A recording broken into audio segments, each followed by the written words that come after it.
I bought this portable power station over 2 years ago because I wanted a simple, reliable way of powering my camper without spending a fortune. So after more than 2 years of real use, would I still buy it today? By this point, I'd finished converting my camper exactly how I wanted it.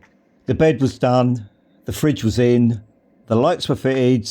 I had a few scattered sockets and USB ports for the laptop and charging phones, etc. Fit a diesel heater. I just needed a straightforward way of powering everything. I wanted something I could set up myself without complicated wiring and with enough power for the sort of 1 to 5 day off-grid trips I enjoy. After quite a bit of research, I chose the VTOMAN FlashSpeed 1500 portable power station along with some 400 watt fold-in solar panels. Okay, this isn't an unboxing or a first impression. I bought this with my own money and I've relied on it for over 2 years on dozens and dozens of trips, including one 4-week trip completely off grid. So this review is based on real experience, not just a few hours of testing. Before I'd show you my setup, I've had this camper van now, rigged it up about 2.5 years ago. Nothing fancy, I just wanted a really comfortable bed. Got a sofa there, as you can see. Cupboard there, which I'll come on to in a minute. That's where my power bank is. This is what this video is all about. Fridge there. It's a 50 litre. It's a 50 or 60. It might be 60 litres actually. When it arrived, I thought, oh my god, but it's too big. But it's turned out to be brilliant. Get loads of drinks in there. When we go those little day trips, you can fill it full of cold drinks. Get your packed lunch in there. When I'm using it for work as well, it's take your packed lunch in there, have cold drinks all the time. It comes in really. If you go and do your shopping, even it wasn't designed for that, but I've always worked out loads of little uses I can use it for now. So yeah, if I go shopping, but I need to go and do some other stuff for about 4 or 5 hours, want to keep the food fresh, I can put that on 1 degrees, and if it's a sunny day, not even if it's a sunny day, I mean, because I've got the power bank there, so I've got a fridge all day. So yeah, it's got loads of uses, but I mainly use it for, I've been on dozens and dozens of trips now, those like hiking trips where I'm staying over 1 or 2 nights. I know most of my trips are sort of 2 days, 2 nights or 5 nights. I never want to do much more than that because I get a bit cheesed off with staying in a camper van. Having said that, I've just got back from France a couple of weeks ago. I was supposed to have gone for 9 days. I went down the Haute Vienne to a beautiful national park, did a lot of hiking and walking, and it was brilliant. I thought I might break it up with getting a hotel maybe after 6 days. I didn't find the need to though. I did stay at one sort of campsite one day. It was pretty rustic and sort of a farm, beautiful place. I don't like hotels.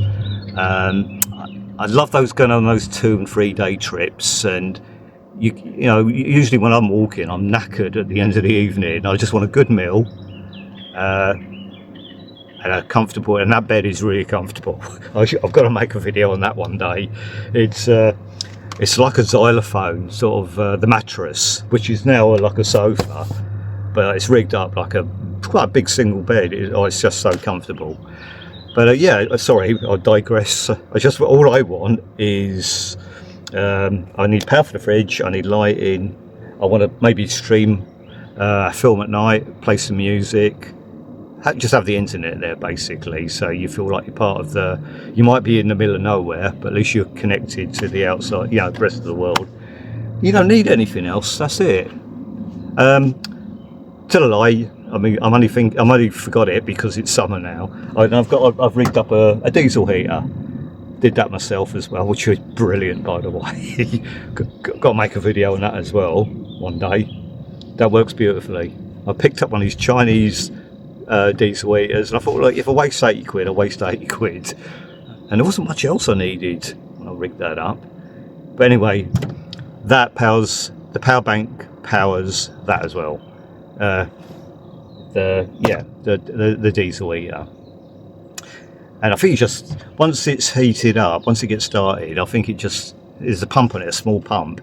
And I think it doesn't draw more than maybe 20 watts. So that's very small. So the biggest draw I reckon in here is the fridge.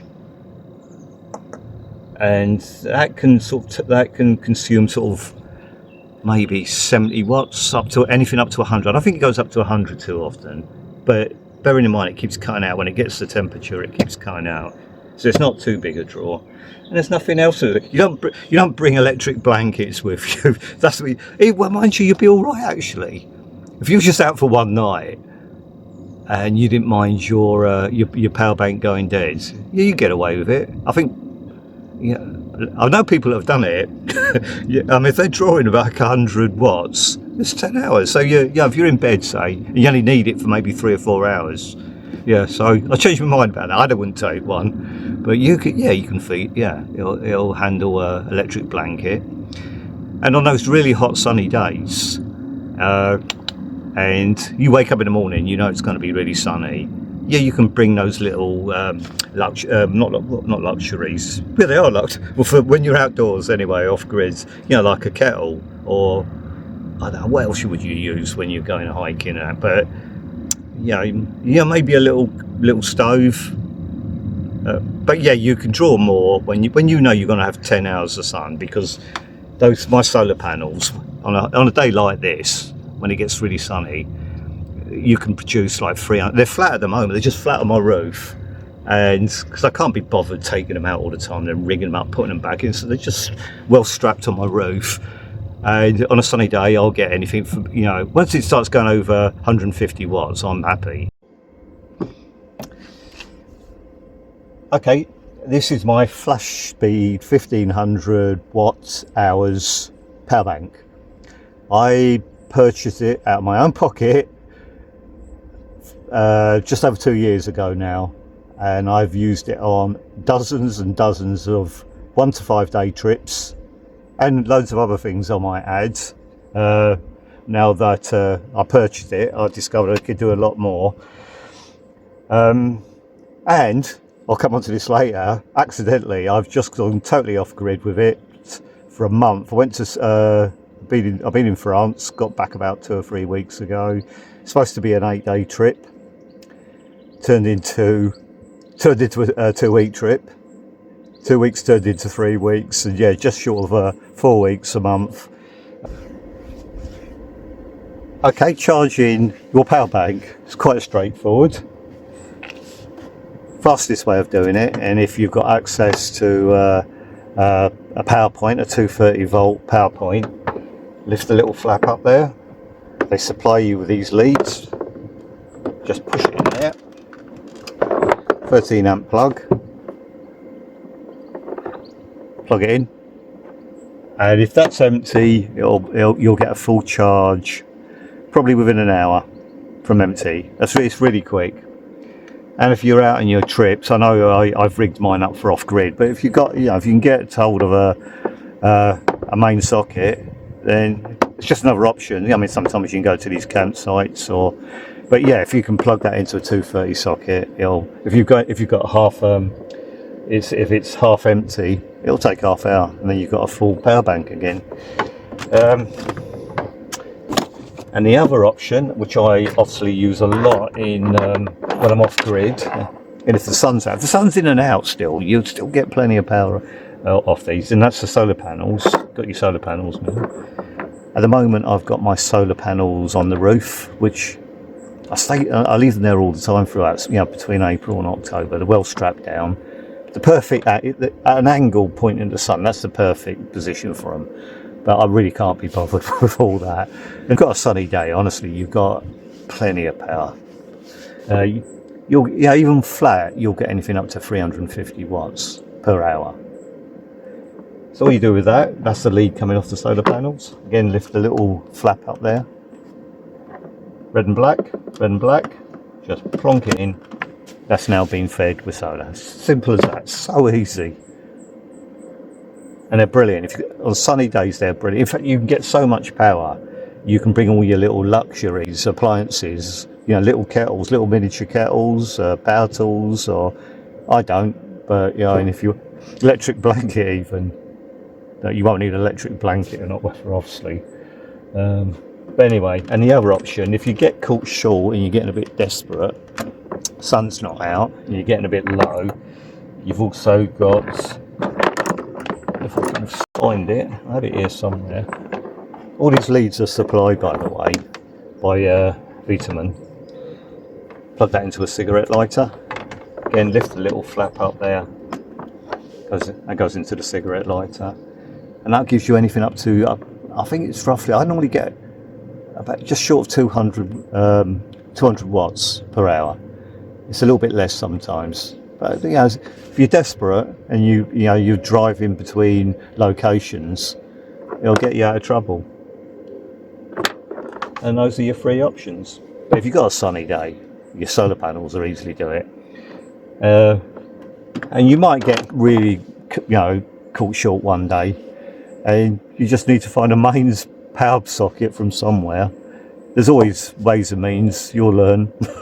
As soon as you plug that in 1 hour, and I find once I've got that powered up, that it's good for about a day and a half, 2 days for the amount of power I use. The lead. What's the other one? This one here goes to your mains. This has come really handy, by the way. If I didn't have this, I'd be losing my leads all the time.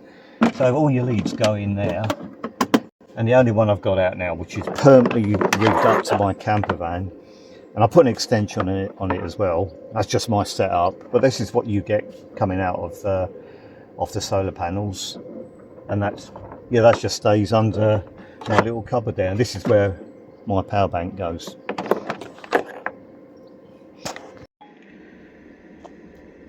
Right, I'll just quickly show you my setup. There's my power bank back in its little home. It's underneath the little cabinet underneath my bed. Well, my bed comes sofa. It's a sofa at the moment, but trust me, it becomes a really comfortable bed. Got plenty of storage underneath there as well.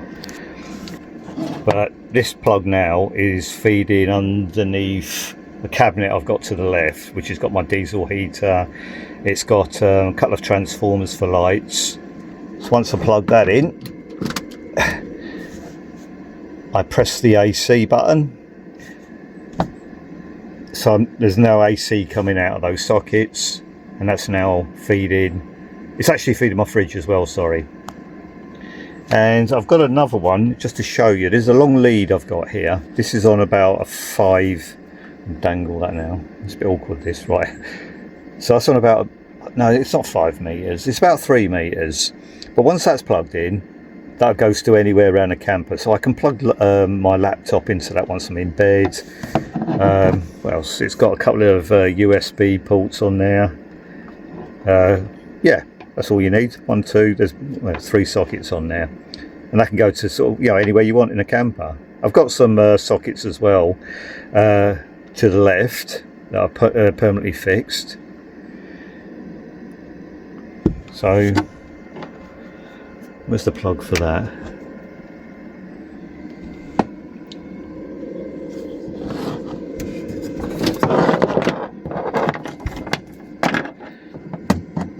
There you go. So that's now plugged in. There should be a little blue light on there, little neon light. There you go. I don't know if you can see that. See, it's showing me that's live. So yep, that goes to wherever I want to take it in the camper. So that's the setup I've got anyway. Okay, one last thing. It's now stuck back in its little home underneath the sofa cum bed. I've got everything plugged in at the moment. Just quickly show you now. So look, there's your solar panels, remember, and that's the various power in the camper van. There's only really the couple of lights operating at the moment and the fridge.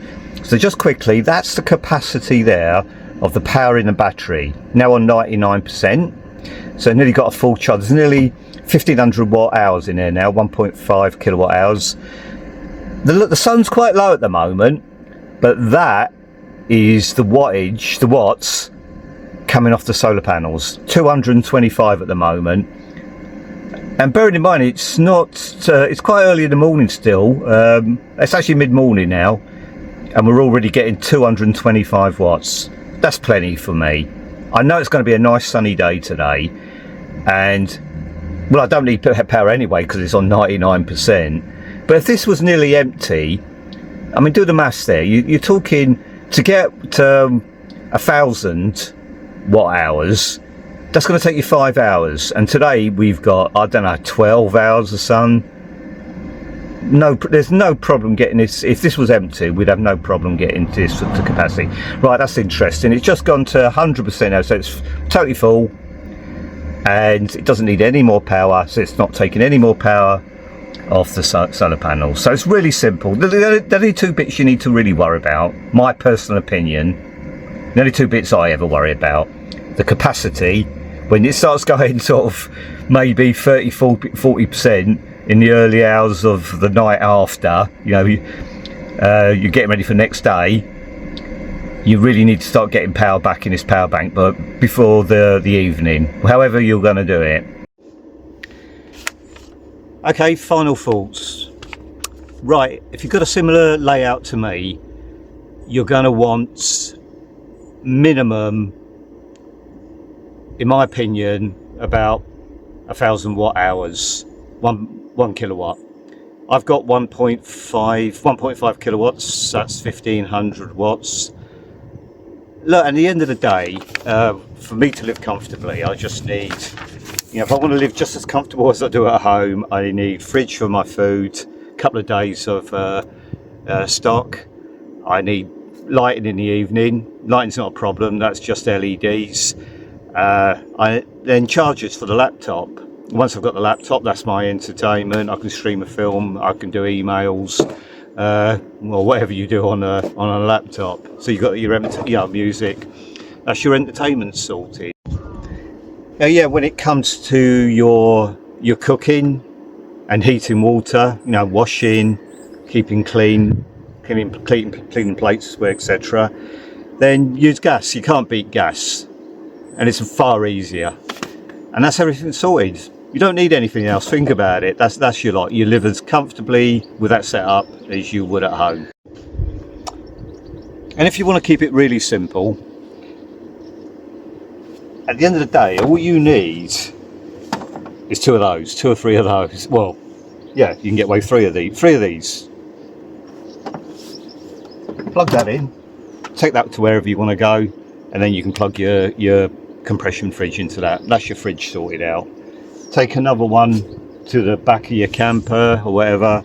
That's your laptop and your laptop chargers. Well, you can take it wherever you want. You don't have to take it to the back of the camper. Take it where you want. And then you can plug in your lights as well. You can get those little, well, I should have brought one with me. You can get those little LED lights, a couple of those. You got lighting. I mean, I've got some fixed lighting up there, but yeah. And then you've got a full setup. That's all you need.